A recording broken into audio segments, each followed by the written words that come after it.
ladies and gentlemen. Welcome back to Spurs Live. We are joined with a new member of Spurs Live.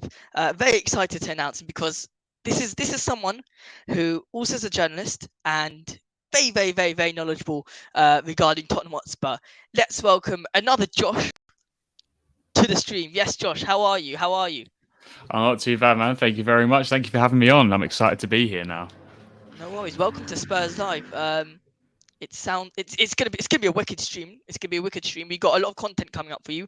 And yeah, so should we get straight into it? Give the people what we need. No, let's get straight into it. Man. All right. So first up, we got the Vicario news. Obviously, Tottenham Hotspur have reached a verbal agreement in principle for the transfer of Vicario. It is 20 mil. That's a deal that Tottenham Hotspur have offered. Empoli, and yeah, so obviously they're waiting for a written offer, and it should be expected to arrive in a couple hours or so. That's according to Dimarzio. So Josh, what are your thoughts on Vicario, and do you think he is the number one goalkeeper Tottenham Hotspur should sign? The Vicario news is very sudden. Yeah. And obviously Dimarzio's come out and said it's a verbal agreement. Now, Right. I know Paul O'Keefe mentioned yesterday that the talks with David Raya had fallen off, or that Spurs are willing to walk away from that deal due to the price tag. Now, this feels like a knock-on effect. It feels like Spurs are playing the game a little bit here. It feels like since the word verbal in the deal seems to be pretty key to me, I feel like this is leverage from Spurs to get Brentford to knock down that price for David Raya. I still feel like he's we've seen that as well, right? Like we've seen it previously in a couple of deals, like Romero and exactly. Also, yeah. Porro. We were walking away from the Porro deal, and that one ended coming back on. So I feel like this could be a part of that. I mean, if we look at the profile of the player, like you said, 20 million is the quoted agreed. He's just moved to Empoli last season for 8.5 million euros after an impressive loan spell. He's 26, 6'4", and he played 32 games, conceded 41, and kept 7 clean sheets. So not a bad record considering Empoli's position. It's not bad, but it's not amazing though. Yeah, it's not. It's not David Wright, Brentford. You know, it's not Mamadashvili at Valencia. And I know Gold quoted earlier on in the week, Alistair Gold, that the club had previously held interest in Mike Maignan. So it seems like the cheaper option, which I'm sure will annoy fans at the minute because of Levi's history with not going for the first option, not paying the money, and going for the cheaper second option, which is what this kind of feels like. I agree. Yeah. No, I'm not sure Vicario suits it. I think David Raya. Sorry, I think David Raya, like you said, it seems it's going to be a second option. It seems as if this whole deal with Vicario is a second option. Now, here's a little bit of a question outside the box for you. Do you think that this could maybe move Brentford in a way of saying, okay, let's get a deal done for David Raya, or do you think Tottenham Hotspur are actually serious in getting Vicario? Because from what I saw, both of them are very similar. The only big difference is number one, the 40 mil for David Raya, and the major difference is the fact that David Raya plays from the back. He can play out from the back. So, what are your thoughts on that? Agreed. I mean, the numbers from Vicario's passing are significantly worse than David Raya's, and we know Postecoglou deploys a system where the keeper has to play quickly, he has to play short, and he has to play under pressure, and that just isn't quite the profile of Vicario, so it seems a strange one from a tactical point of view.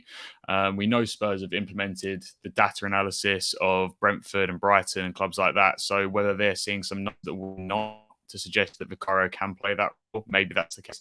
But I feel like with David Raya's situation at Brentford, I feel like they were hoping to get a bidding war going for David Raya this season, especially with De Gea's contracts stalling at Manchester United. I feel like they were hoping to get a bid from United, but it doesn't look like that's an option for United at the minute. With their takeover stalling, it doesn't look like they've got the funds for someone like David Raya at the minute. And I feel like Brentford, as the window goes on, we want this thing done quickly. You know, we want David Raya in for pre-season. But this one feels like if Spurs don't pull the trigger on one of these other keepers, can just sort of chip away at that 40 million fee for David Raya and get it down to sort of the 25 million that it sounds like they're looking for. But do you think 40 mil for David Raya is acceptable? Because look, he is in his last contract with Brentford. It's questionable because the way I see it, and I talk to my mates about this, is the fact that 40 mil nowadays is like it's not much. You see the most famous persons like Jack Grealish went for 100 mil. You see Ben White going for how much he went, like what was it, 60 or was it 100 mil as well? I think Yeah, it's it was 100 looking mil. about 50-50 for Ben Oh, White, and 50. but the thing is with Brentford had their record sale is nowhere near 40 million. Yeah. Um, and with 1 year left on his contract is the key for David Raya. You've looked at Alisson, 75 million with multiple years left on his contract at Roma. Kepa Arrizabalaga had a long contract when he was bought by Chelsea. This Bought by isn't the Chelsea. case. And Brentford have already bought his replacement. They've already Yeah. bought his replacement. So it's So not like that it they can should just be, have him on the yeah. books.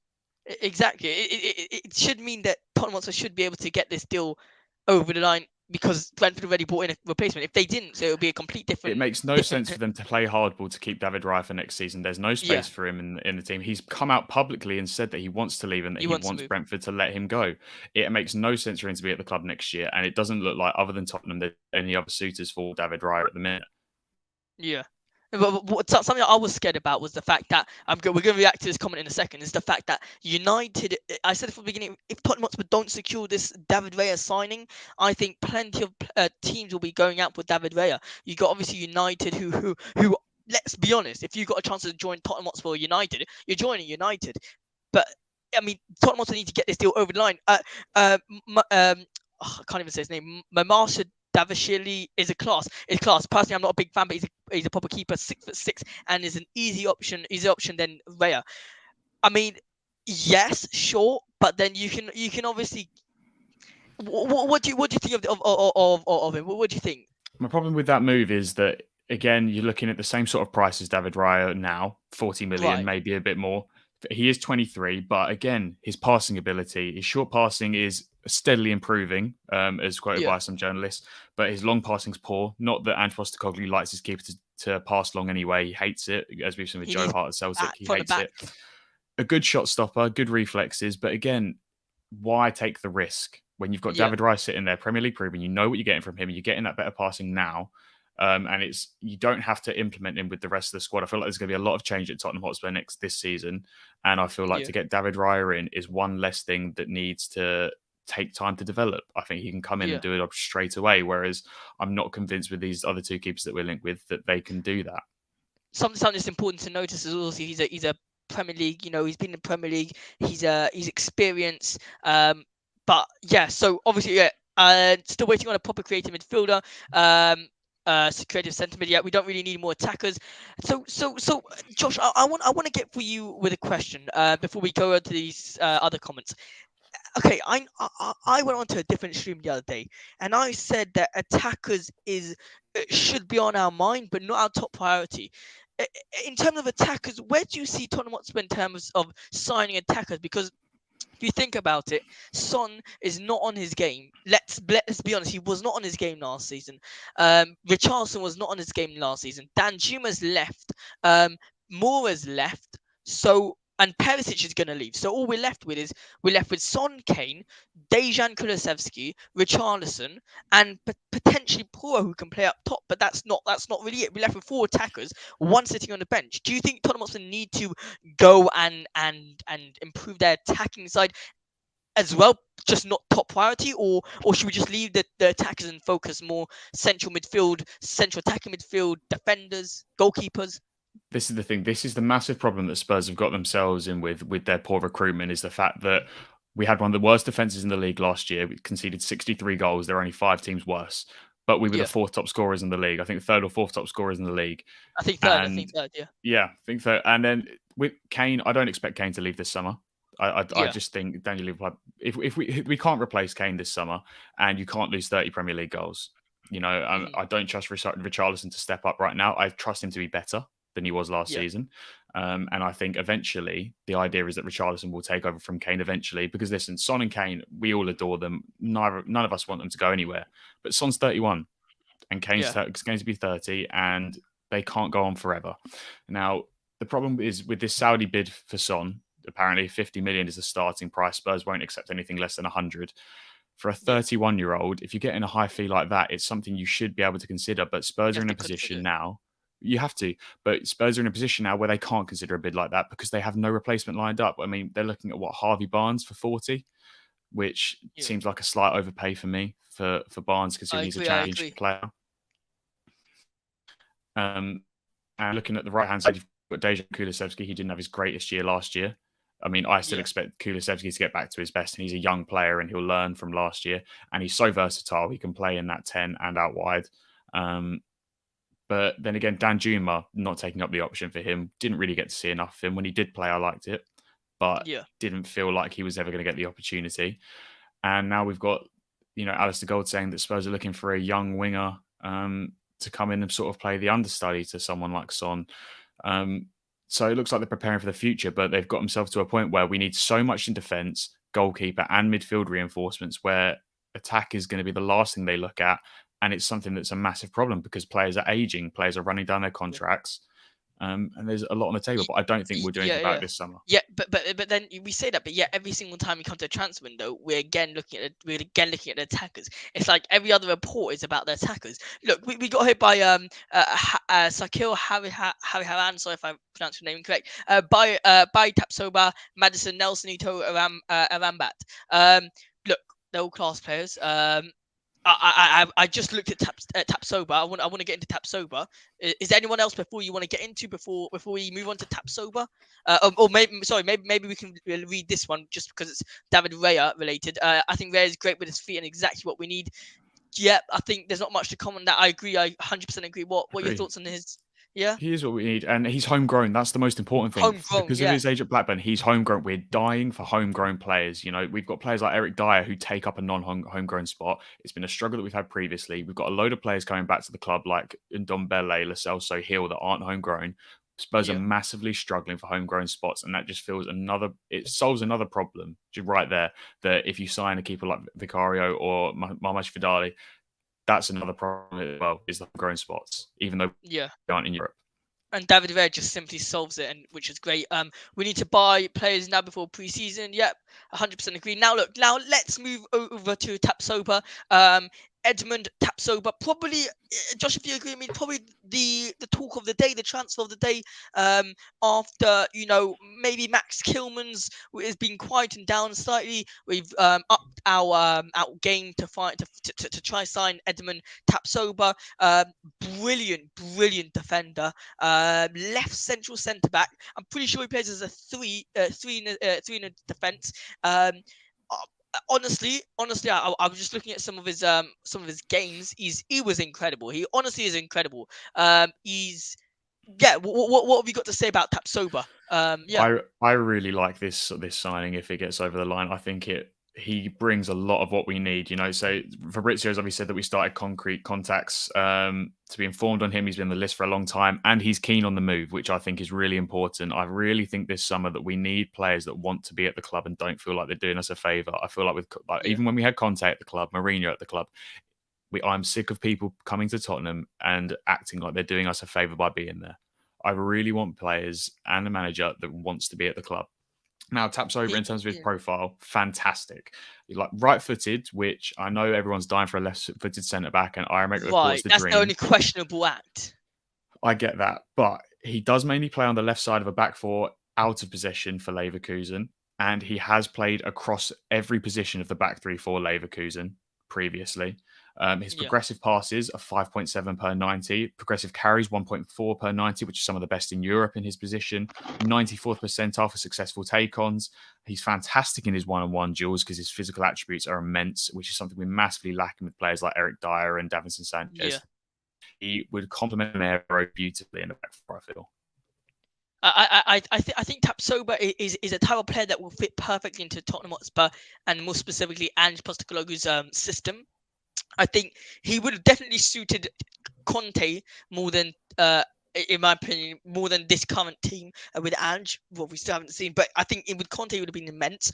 Although he hasn't, signed for Tottenham Hotspur, I think this is a deal that we could look like it will go through. Obviously, so Tottenham Hotspur are negotiating in terms of the agreement for both the player and by the negotiation as they look to conclude the transfer. So both sides are happy with with what's going on. I think this transfer will go over the line. I think one important attribute to look at is the fact that he is incredible at intercepting the ball and not in a bad way about not caring where the ball goes. It's more specifically just getting the ball out the line. It's not like when you get Eric Dyer or Lenglet, when they get the ball, they intercept the ball. Fair enough, they might intercept the ball, but then they do little passes at the back where maybe for Ange Postecoglou's team when they like to play out from the back, it's good. But in the meantime, we need to get defenders that will get the ball, and it doesn't really matter in terms of a good way where the ball goes. It just needs to go up the field. Because if you're 1-0 down and you're playing and messing around at the back, you don't want that. You want the ball going up the field or collect the ball and keep composure. I think Tapsoba is a brilliant player. Interceptions, obviously, once again, I'm going to say incredible. I think the physique that you just mentioned now, especially down that left hand side of the centre backs, is just fantastic. And yeah, and anything else to add on regarding Tapsoba? So I think he gives us a lot of what we're missing. He crushes Eric Dyer's numbers, absolutely crushes them in terms of performance. And the only problem I'd ever see with Tapsoba possibly is his aerial duel percentage is poor. And I think that's something Spurs are really going to have to address next year in terms of we've got Destiny Udogie and Pedro Porro playing fullback potentially, both of which Porro's defending in a back four has been tested and it's not really up to the standards that we expect right now. So, against Newcastle, he got absolutely torched in that game at fullback. And Destiny Udogie was signed for the wing back role, but it looks like he's going to be playing in a flat back four and we don't know what he's like in a straight up left back role. We know what he's like as a wing back. He's electric. He's one of the best prospects in Europe in the wing back position, but he's moving to a new league. He's going to have to redefine his position. And I like his recovery pace. And I think he's got the ability to become a top class fullback, but he's not been tested. So I feel like on the wings and with aerial ability, we're going to struggle next season. So I'd like to see if, Postecoglou can figure that out. But at the same time, do you think Postecoglou will figure it out? I can, and hopefully a big difference will be the goalkeeper as well. I know I don't want to have to bring it back to David Rice immediately, but we need a keeper that can come and claim crosses. I've not been confident in Lloris's ability to claim crosses. He's been punching a lot, and I feel like there's other two keepers. Vicario does that as well. He seems to be someone that parries and punches a lot, and that's something that does worry me is Tottenham in the air. Especially when you've got teams coming up like Luton who are going to lump the ball up. It's something that Spurs struggled with last season. You've got teams that are going to try and bully you and dominate you. And while I think Tapsoba does solve a lot of those problems, especially if we're playing this high line, Postecoglou wants to play this really high line. He wants to squeeze opposition teams and he wants to press the life out of them and he wants to keep them in their own half. Tapsoba is going to be brilliant for that because his recovery pace as well. Eric Dyer can't play that role. Davinson Sanchez can't play that role because Davinson Sanchez is good at football. Romero's fine. And when he's played, I feel like Romero, he's had an average season by the standards he set for himself the season before. But we've got to remember that he's been playing next to Dyer and he's been playing next to Sanchez and he's been almost doing the work of 2 or 3 players this season. Yeah. And I don't think that's going to be the case this year. I agree with a lot of what you said. And I don't have to go back to what we said about Vicario, but I'm going to do that anyway. I forgot to mention this one part that I am a little bit worried of Vicario is the fact that he looks a lot like Hugo Lloris. He looks a lot like Hugo Lloris. In the air, he's okay. He's a little bit better than Hugo Lloris in the air. His reflections remind me of Hugo Lloris. I mean, of Hugo Lloris. The only thing that slightly worries me is he dives to the ball, but as he saves it, it will deflect off his hands and therefore could go into a dangerous position. Many, many, many times it happens. And our centre-backs, in my opinion, aren't smart enough and aren't alert enough to get the ball out. That's why I think Tapsoba is a fantastic player, because if he realizes that the ball is in a dangerous area, he's booting that. He's getting the ball out of the pitch, out of the area. So I think that's the one thing that I'm very, very a little bit scared about Vicario. What are your thoughts regarding that? I do want to, he's a similar profile to Lloris, and this year we've seen a lot of times that parrying shots and defenders not reacting enough has cost us goal after goal. If you remember the 3-3 draw against Southampton get the second. I think it was Theo Walcott that got the second goal. And he got it because Eric Dyer and Harry Kane are standing on the line. Longley, I think, is nowhere to be seen. And Theo Walcott is standing in the middle of the box by himself from a deflection. It happens so many times. It was like, watch it. It's deja vu. Okay, I haven't got Yeah. deja vu so badly since the Mourinho days where you knew we were going to go 1-0 up and then lose 2-1 in the Then last 10 lose. minutes. It was the same match over and over again. And that's what the defending felt like last season. It felt like, how many goals can we score today? Can we outscore them? Because we're not going to keep them out. Well, then regarding Jose Mourinho, he would always say you play to your strengths, and to be fair to him, our strength is at attack. But look, it's a long shot. I mean, Tapsoba, in my opinion, is a brilliant player. I think we've covered basically all against Tapsoba. Do you want to summarize it a little bit in a couple sentences? I think Tapsoba is a fantastic addition. I think he suits the system really well. A good affordable price for Spurs. And 100%. I think he's a massive upgrade on Eric Dyer. He's a massive upgrade on Davinson Sanchez, who both, with 12 months left on their contract, look like they're probably leaving the club. And I feel like he can slot right in at left centre back next to Romero and form a really decent partnership. But the question is, Spurs have said they want 2 centre backs this season, one experienced, one younger. He's 24 years old. Is he the experienced one or is he the younger one? That's the question we got to ask, because by that I mean, are they going to go for Aymeric Laporte after the Tapsoba deal? Doesn't feel likely. So does that mean they're going to go for a really young centre back or someone like a Mark Gahey? Right. Or there's been links with the Fulham centre back today as well. I don't want to butcher his name. But at the same time, is he the young centre back or is he the experienced one? And I have a feeling that we're going to get Tapsoba and then they're going to try and cheap out on Lenglet. That's how I feel this is going to go. Do you think maybe, I know this is a long shot, but is there any possibility that you think Tottenham Hotspur can get Laporte and Tapsoba? Because they do want 2 centre backs. You'd get a very, very good Tapsoba. How does Tapsoba again? He's relatively young, no? 24. He's 24. 24. So he's relatively young, but then you'd get an experienced Laporte.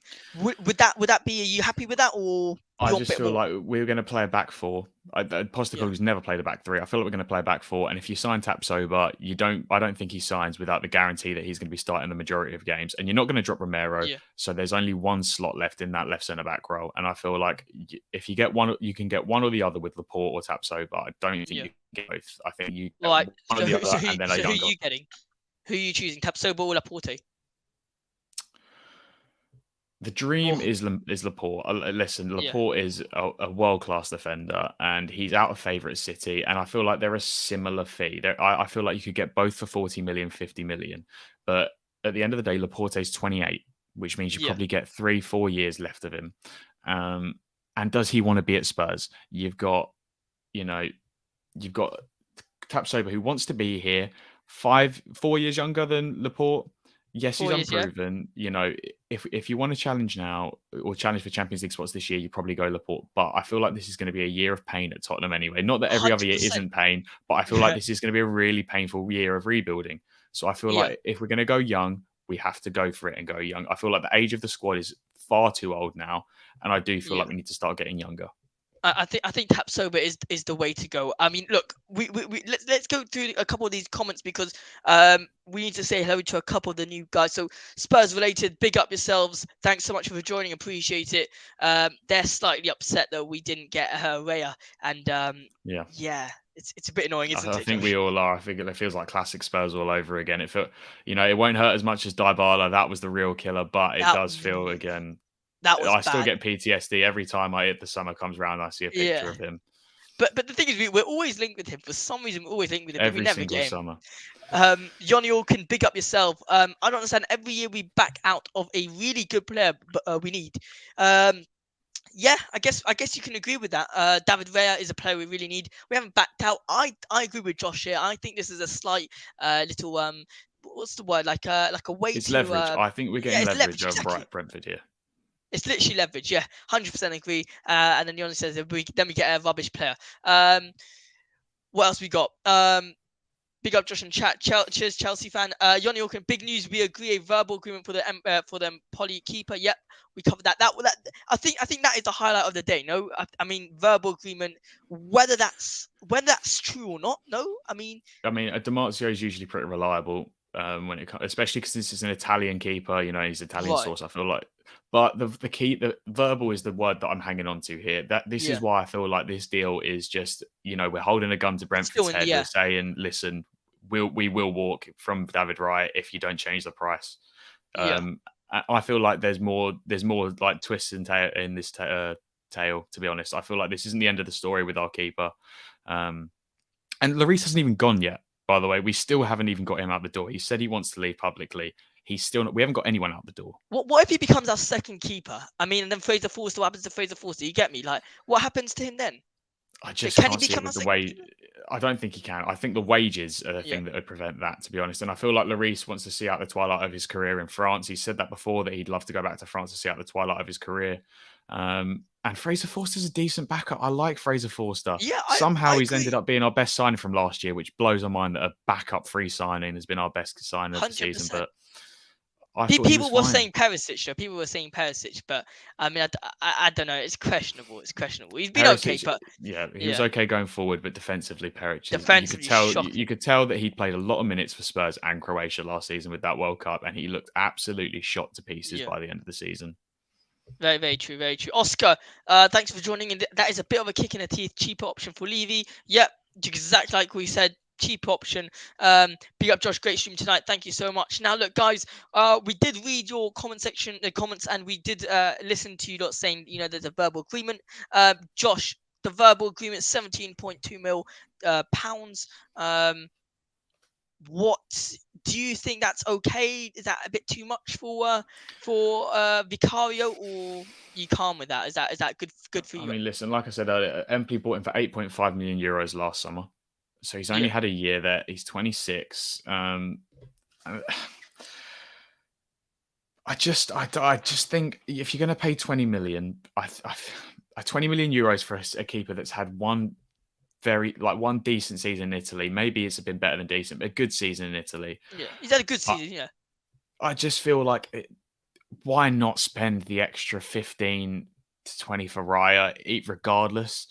You know, I feel like this is just we've seen this before as well, that we've cheaped out before, like Longley last season, and it's backfired on us so many times. We've gone for the cheaper option and it backfires, and we end up with a load of deadwood that we can't move on and a high wage bill that we can't move on from. And this just it feels like we're doing that again. It's not a massive fee. It's not a massive fee, but we don't even know how much we have to spend this summer. So do we want to be paying 20 million euros straight away for a signing that is underwhelming for the fans in a time that they really need a push? I think the fans are really we've seen that with season ticket sales. The fans are not happy and they're fighting back, and Spurs are going to take a financial hit. And is this something that they want to start the window off with? I think if you start the transfer window off with David Villa, I think that calms the fans down a little bit. I mean, more than you'd sign Vicario. But look, it is what it is. Whoever goalkeeper we do get, hopefully, and I'm pretty sure it'll be better than Hugo Lloris. Now, look, Josh, let's go and talk a little bit about their departures from Tottenham Hotspur. So you've got Hugo Lloris obviously linked with a move out to Tottenham Hotspur. He's come out. He said he thinks he's going to go back to Nice. I'm pretty sure. I think it's Nice, and then you got and then we got Sanchez, who's been offered to Flamengo, but Flamengo do and are prioritizing the midfielders ahead of central centre back. So, Josh, any other players in your opinion need to leave the club for their sake? So it could be, I don't know, it could be Son, or other players that need to leave the club just for our sake. I think Ryan Sessegnon's a player that it's probably time to move on. It hasn't worked. He can't stay fit. His hamstrings seem to give out every season. He's been underwhelming, to say the least, for what we signed him for 25 million euros. He's been at the club for a few years now. He's had a loan spell at Hoffenheim, which he didn't set the world alight in the Bundesliga either.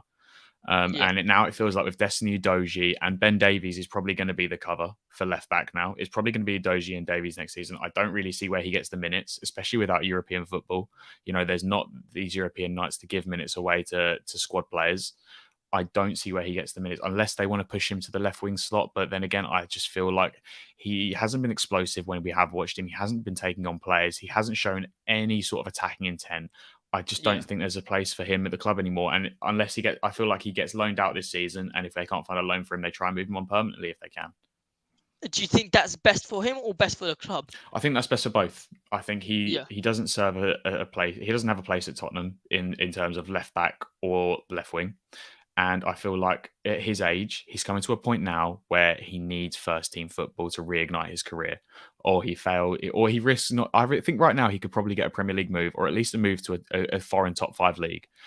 If he doesn't make this move and he stays at Spurs and doesn't play next season, I'm not sure how many clubs go in for Ryan Sessegnon after that. And I feel like his career could fizzle out pretty quickly.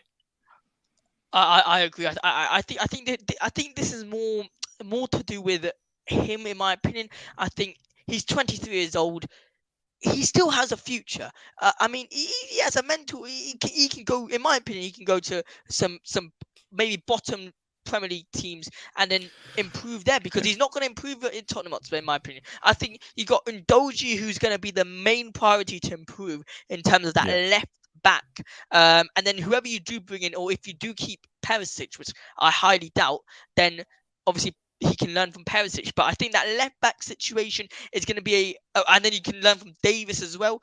I think just Sessegnon's been here for too long. It's starting to be a little bit shaky, in my opinion, and I think Sessegnon has to move for his sake.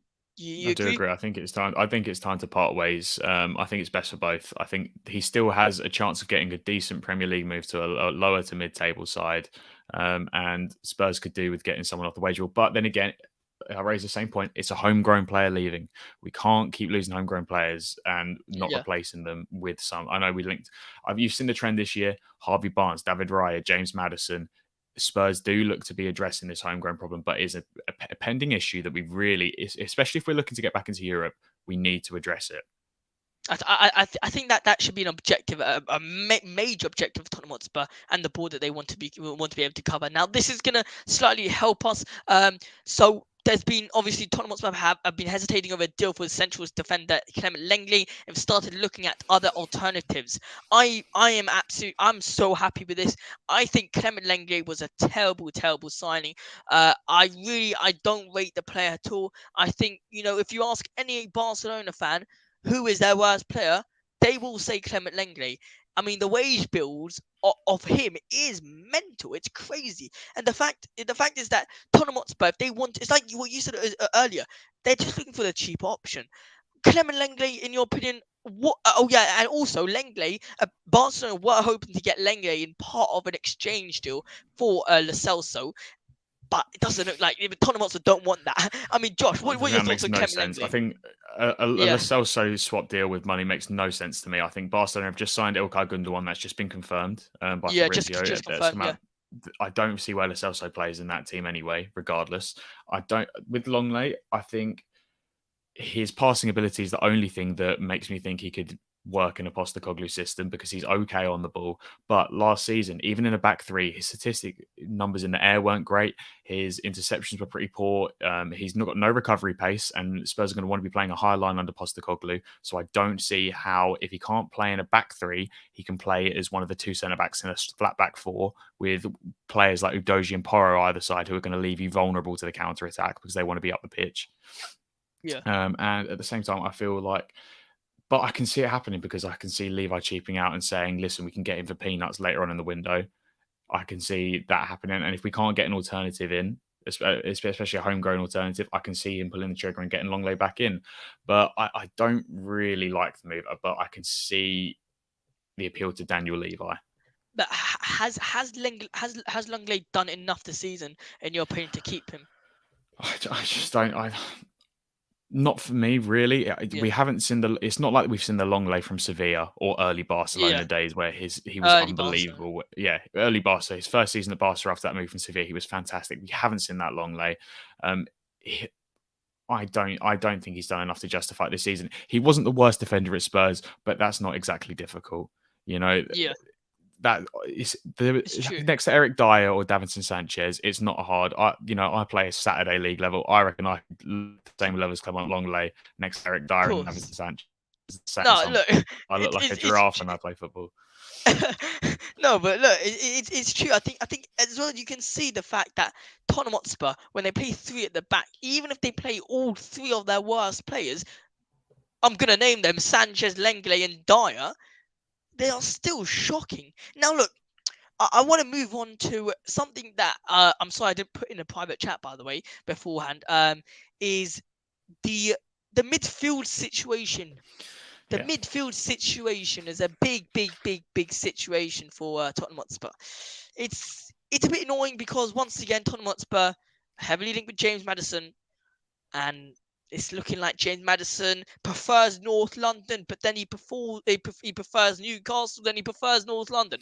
Who knows what he prefers? What have you been able to gather regarding James Maddison and the Tottenham Hotspur move? I think James Maddison is a fantastic pickup for Tottenham if they can get him. Listen, I think 50 mil is fine. I think it's fine for James Maddison at this point. And it does look like, due to family reasons and personal reasons, he wants to move to Spurs, which is the only way we're going to be able to attract a player like James Maddison right now, because we have no European football to offer him, which Newcastle can. And it looks like Newcastle are about to get Sandro Tonali as well. So it's a much easier life for James Maddison to be playing in a midfield of Bruno Guimaraes and Sandro Tonali. But at the end of the day, it's just a scary prospect, to be honest. They're going to be a real problem. But James Maddison, when we look at how does he fit into a Postecoglou team, James Maddison can play the 10. He can play that central role, and he can play on the right. Like we said, we're lacking attacking options. Lucas Moura just left the club. Doesn't look like Danjuma is coming back. James Maddison can play in that cam role, and he can play on the right. And Postecoglou plays 4-3-3, or he plays 4-2-3-1, which means James Maddison can play central in the 4-2-3-1, central in the 4-3-3, or on the right of the 4-3-3. Yeah. So it makes so much sense to me. Gregory says, I wonder how much those lousy Spurs scouts.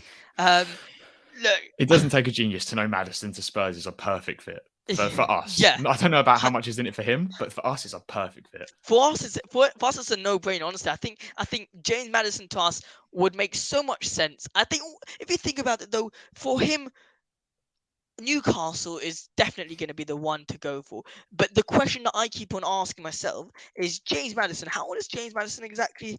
I want to say he's 26, 27. I think he's 27.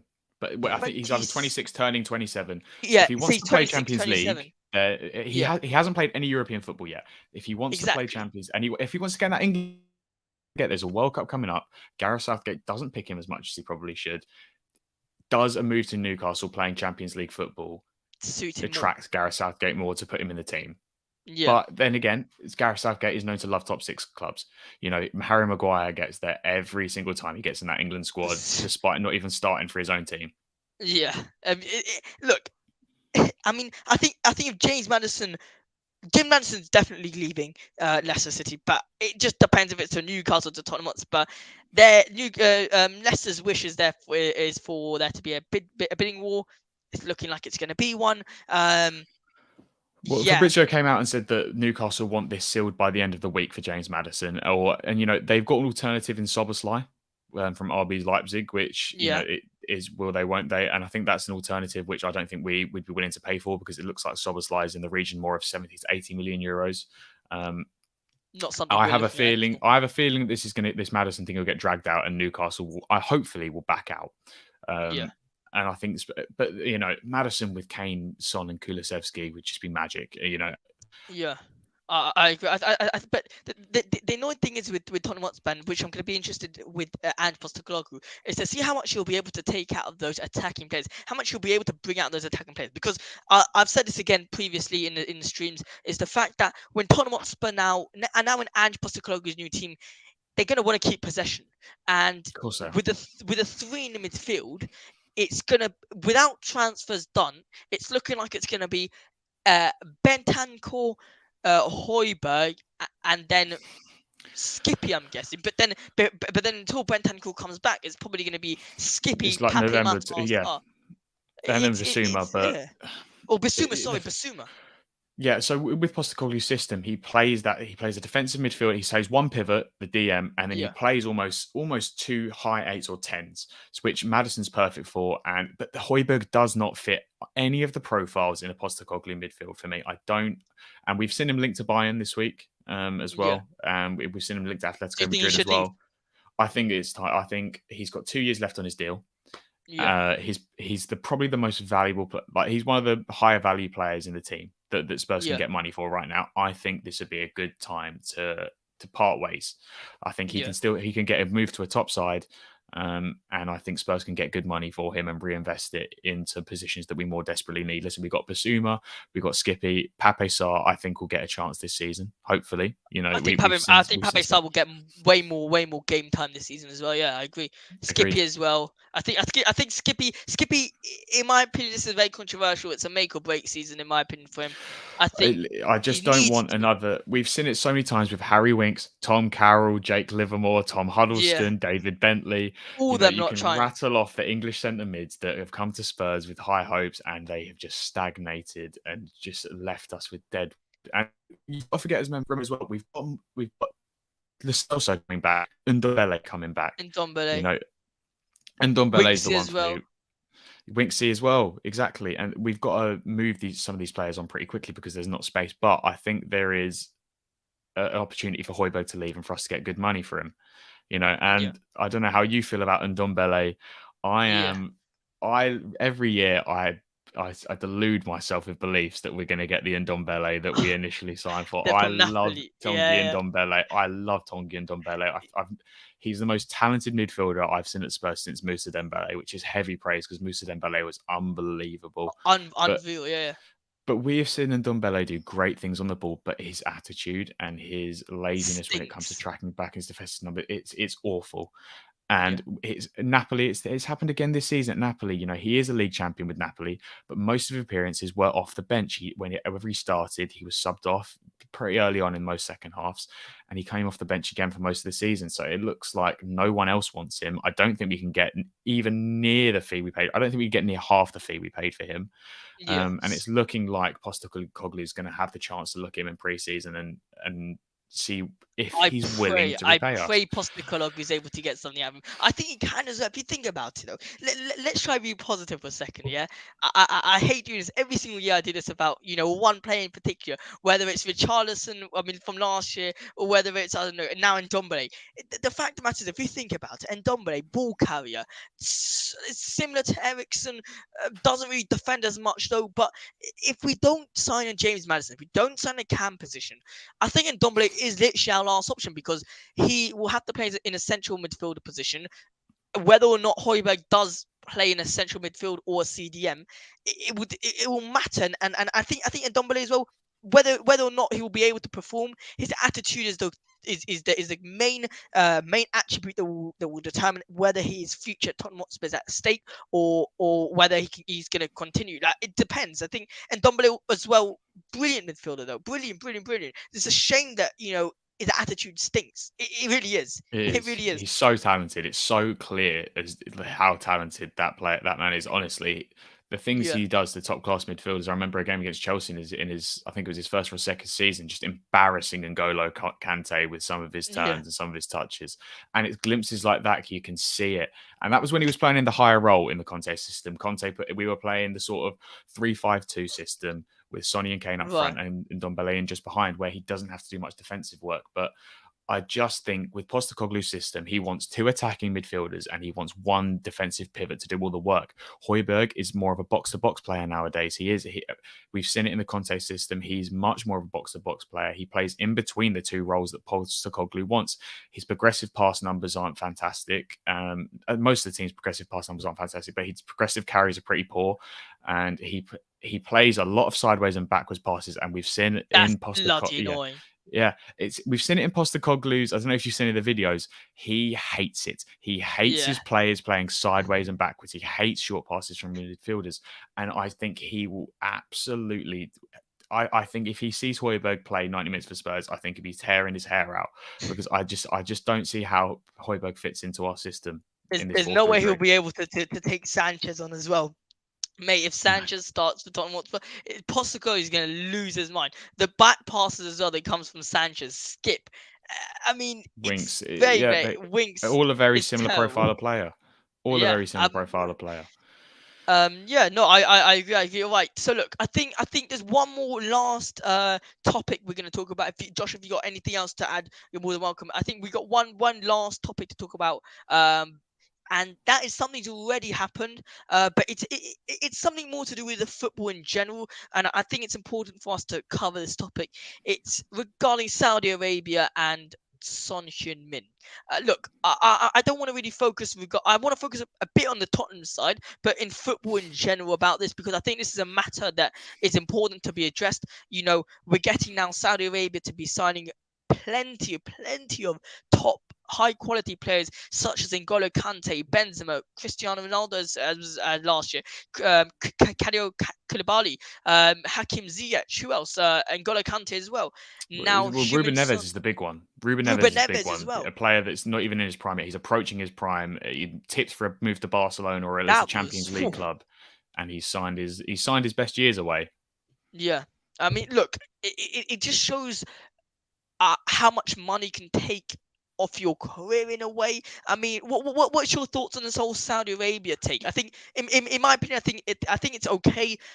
Great for Saudi Arabia, but football in general, I think that's going to become the new MLS. I think players at Saudi Arabia will end and retire there. I know it doesn't suit. What was his name? We just signed. Was it Gomez? No, what was his name? Who's the Wolves player you just mentioned? Neves. Sorry, Neves. Why I say Gomez? Neves. Yeah, I mean, except for Neves, I think this is that's the new MLS league, the league that people will retire at. Benzema, Ronaldo, N'Golo Kante. Yeah, what do you think of Saudi Arabia and the whole money? I'm really worried for the rest of European football. Listen, people have compared the Saudi league to China. This is not going to be China. Okay, the PIF, the difference with the Saudi League and China, that league was not owned by the government, invested a load of money, and the government shut it down. They wanted to invest in homegrown Chinese players rather than bringing internationals into the Chinese leagues. And they put wage caps on the Chinese clubs, which is why after you've seen players like Oscar, Jackson and Hulk go to the Chinese league, that's why it stopped. Essentially, the government vetoed them, stopped them bringing foreign players in. Yeah. Saudi Arabia is completely different. They've got a World Cup bid coming up. I think it's 2030 that they want this World Cup bid. They've invested the PI, and it's the PIF. The PIF owned this Saudi league, who are the owners of Newcastle. The PIF owned this league, and they're saying to players, there we go. They're saying to players, you don't have to move to this club. You can move to any of these clubs. We don't care. We just want you in the league. It's not teams competing against each other. It's their league competing against the rest of ours. They've invested allegedly 200 billion into all the clubs. They've given 200 billion to these clubs, and they've said, bring anyone that you can. And they've invested massively into grassroots in Saudi Arabia as well. And I think that I'd be very worried if I'm a Portuguese league, if I'm the Dutch league, even if you're one of the lower leagues in the top 5 European leagues, I'd be extremely worried because the money that they can offer, you can't blame players for wanting to go. The money they're offering is outrageous. Yeah. Especially if you're like a 21, 22 years old, you let's be honest, if you're 21, 22 years old, like Xavi Simons, Simons, why would he reject flipping, I don't know, like 9 million a season? I mean, it could even go to more. It could even go to more. With Saudi are offering the players the chance to set their families and their future generations up for life. Decades, Son's allegedly been offered 100 million euros a year, tax-free. That's a big thing. Tax-free wages. And, he said, Sonny's come out and said no. He wants to stay in England, which is great. But these wages, none of the top leagues, even the Premier League, the biggest and baddest of all, cannot compete. But then you talk about Saudi Arabia and Heung-Min-Son, like you referred to about 20 minutes ago, 30 minutes ago, when we talked about if we should accept an offer of a range of around 70 to 90 mil for him. That's the thing. That's the thing. If Saudi are willing to offer 100 million for a player that's 31 years old and coming towards the end, this is a great thing in terms of. We've seen it with Chelsea. How much Chelsea have made over 100 million 150 today? Mil. 150 mil. 150 mil just today from Saudi. Obviously, Arsenal giving them 65 for Kai Havertz, which I don't know how you feel about that move. I'm not totally convinced, but whatever. But Kalidou Koulibaly, Edouard Mendy, Aubameyang rumoured to go as well. Lukaku was offered a contract in Saudi Arabia. All players Hakim Ziyech. Hakim Ziyech. All play. Obviously, these players are of a similar profile. Obviously, Saudi Arabia, predominantly Muslim country. That's why you've seen players like Kante, like Koulibaly, like Yeah, Benzema, Muslim football stars that have been the first to go. And it makes yeah, sense in that regard. And Chelsea, like Edouard Mendy, Koulibaly, Ziyech, all Muslim players that have been targeted for a reason because it makes a lot of sense. it's clever. But yeah, it is. It makes a lot of sense for them, and it aligns with the Saudis' values and goals and ideals. But other teams, apparently, Thomas Partey, alleged rumored to be getting offered 40 million euros by Arsenal, and that's a get out of free clause. That's profit that they've made on Thomas Partey towards Yeah. the end. No other European club is going to offer 40 Do million you think it's euros an for Thomas scapegoat Partey. now just to go to It is. Saudi It's Arabia? Yeah, a massive it's scapegoat literally. for Premier League teams to get rid of their deadwood. Yeah, 100%. I Opportunity mean, at the minute. maybe Tottenham Hotspur should sell flipping Dyer for 80 mil to Saudi Arabia. Who knows that? Honestly, I don't know why we are not trying to ship off as many players as we can to these Saudi clubs. Harry Winks to Al Hilal. I reckon he should take it, to be honest. I can't see Yeah. Winks getting anything higher than a championship move at this point. Yeah, but no, look, I think so far Saudi Arabia, they're playing a dangerous game, but We they're have to wait benefiting and see, from but it. they have the money. This isn't a China situation. They have the money Yeah, to keep this going, and it'll be interesting to see if FIFA get involved. UEFA cool. obviously can't because they're out of their Yeah, jurisdiction, but it'll be interesting to see if FIFA get involved and if FIFA let them into other competitions. And we know what FIFA are like. They want a piece of the pie trouble. usually. So it'll be interesting to see about that, and it'll be interesting to see post 2030 World Cup whether Saudi Arabia keep it going or whether they Yeah, sort of kill it after that. Once they've had their World Cup and they've got the tourism bonus from that, and they've increased the reputation of the country. yeah. It would be interesting to see if they can invest That'd be in. much more interesting. I think probably they'll gain. Most importantly, I think what they want is awareness in an audience. Yeah. But yeah, I think Saudi Arabia in their perspective, they're doing a brilliant job. And yeah, that's regarding Saudi Arabia. I don't know if you want to add anything else regarding Saudi Arabia. With Saudi Arabia, the top European league, people should be scared. Yeah, I don't think Saudi Arabia will be going away anytime soon. This isn't China. This isn't a flash in the pan where they'll take a few players and then fall off. They're taking Karim Benzema, who's the current Ballon d'Or holder. This is crazy. different.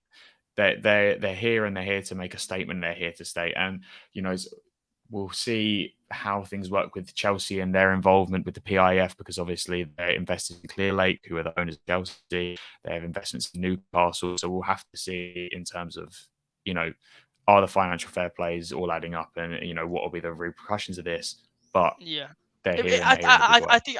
I think it might kick in soon, the whole Saudi Arabia. But look, that was a Saudi Arabia topic. There's one last thing that we want to talk about. I mean, before I bring this up, Josh, have you got anything else side noted that you want to bring up into tonight's live stream that we haven't talked about, that we haven't really covered?